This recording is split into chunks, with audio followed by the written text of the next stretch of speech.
kwa leo tukamilisha kwa cha baraza kuu ambazo zilianza jana tarehe 20 na leo tumekamilisha kuandaa taratibu uchaguzi mkuu ambao utafanyika sasa hivi.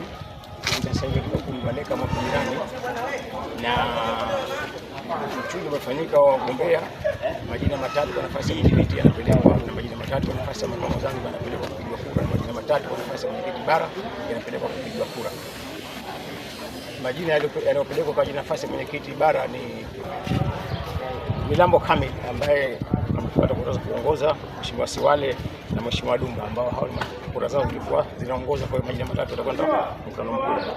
Na kwa upande wa Zanzibar vile vile majina matatu ambayo yaliongoza ni jina la Mbaruk Sefu na Harub ambaye ni mie na Mheshimiwa Nune. Na kwa nafasi ya bara Zanzibar, wagombea wa nafasi za uchaguzi wa makamu mwenyekiti bara waliongoza ni Mheshimiwa Musa, Mheshimiwa Mtuguriko na Mheshimiwa Mulangwa.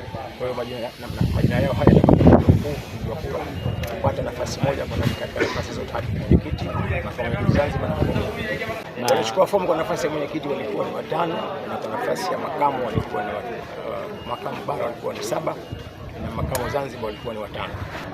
Wanachama cha wananchi kafu wakae watulie wasubiri uongozi mpya kuweza kujenga chama chetu na chama hichi kiweze kuwa chama pinzani namba moja katika nchi. Kama ilivyoomba wajua wangu na mkuu wachague viongozi wenye uwezo wa kuongoza, wasichague kwa jazba. Wachague viongozi wenye uwezo wa kuongoza taasisi hii. Chama hiki chama kikubwa, chama cha siku nyingi, chama cha zamani, chama kikubwa ambacho kinategemewa kuongoza. Kwa hiyo wachague viongozi wenye uwezo wa kuongoza, si kwa jazba, kwa mapenzi au kwa urafiki na kwa undugu.